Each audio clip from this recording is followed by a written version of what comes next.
তো হ্যাঁ guys, welcome to your new blog. তো এসে গেছি আমরা ব্লু হেভেনে রেস্টুরেন্টে। অনেক দিন আসিনি, বা আমি তো আসিনি, তো ও এসছে কিনা জানি না। এখানে বেশ খুব ভালো করে সুন্দর করে সাজানো আছে। তো আমাদের একতলায় থাকতে পারলো না, আমাদের পুরো টপে পাঠিয়ে দিল দুতলাতে। তো আমরা যাচ্ছি দুতলাতে, লাইটিং ফাইটিং করে হেভি করে দিয়েছে, একদম অন্ধকার, আর ডিজে লাইট চলছে। তো আমরা ঠিক এই জায়গাতে গিয়ে বসে পড়লাম আমরা। এসিটাও কি স্লো হয়ে দিয়েছে, খুব ঠান্ডা লাগছে। তো ওরা আবার আমরা বসে পড়ার পরে ওরা আবার লাইট জ্বেলে দিল, বেশ ডিজে লাইট জ্বলছে। একটু গান ফান না হলে ভালো হতো না। তো ম্যাডামকে বলছি, ম্যাডাম বলছে ও খুব মজা লাগছে।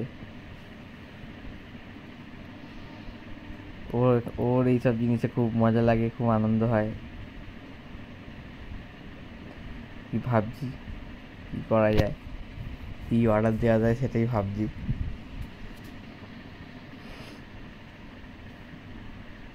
কাঁটা চামচ আর এই চামচ কি সুন্দর দিয়েছে।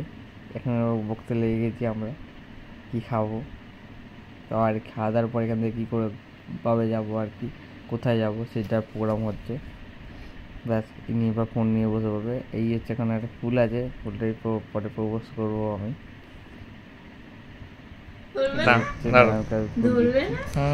হ্যাপি রোজ ডে মাই লাভ। আবার কারণ এটা লোকের জিনিস, এটা আমার জিনিস নয়।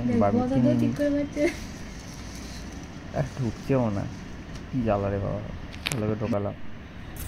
ইনি ফোন হাঁটতে ব্যস্ত। তো আমি এটা আরেকটুভাবে ব্লগটা করে দিলাম ভালো করে। এখানে মোটামুটি জন্মদিনের সব কিছুই হয়, সেলিব্রেশন হয়, খাওয়া দাওয়া হয়, কেক কাটে হয়, সব কিছু হয়। তো স্মাইল।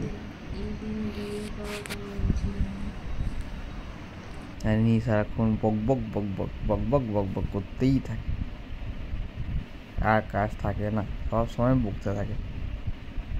আর মুখে একটা বড় থেকে 32 পাটি বার করে একটা স্মাইলই বার করে রাখে।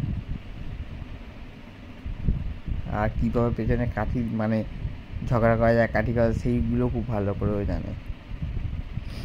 ভাবছে কি করা যায়। এই নিয়ে একটু খুব মজাদার গল্প হচ্ছে, হাসি ঠাট্টা হচ্ছে, মজা হচ্ছে, হেসে ফেসে উড়িয়ে দিল লাগে। ও বাবা হাসি 32 পাটি বেরিয়ে গেল। এই হাসিগুলোই তো দরকার, নাহলে হাসি যত হাসবে তত মন ভালো থাকে। তো আমাদের খাবার এবার এসে যাবে। তো চলো, এই যে বিনি আবার খাবার এই প্রথমবার বউকে সার্ভ করছে। খাওয়া দাওয়া হোক। হ্যাঁ চালিয়ে যাও চালিয়ে যাও, খুব সুন্দর হচ্ছে। ভিডিও করবো। তো চলো টাটা বাই বাই, খেয়ে নিই, বাই বাই।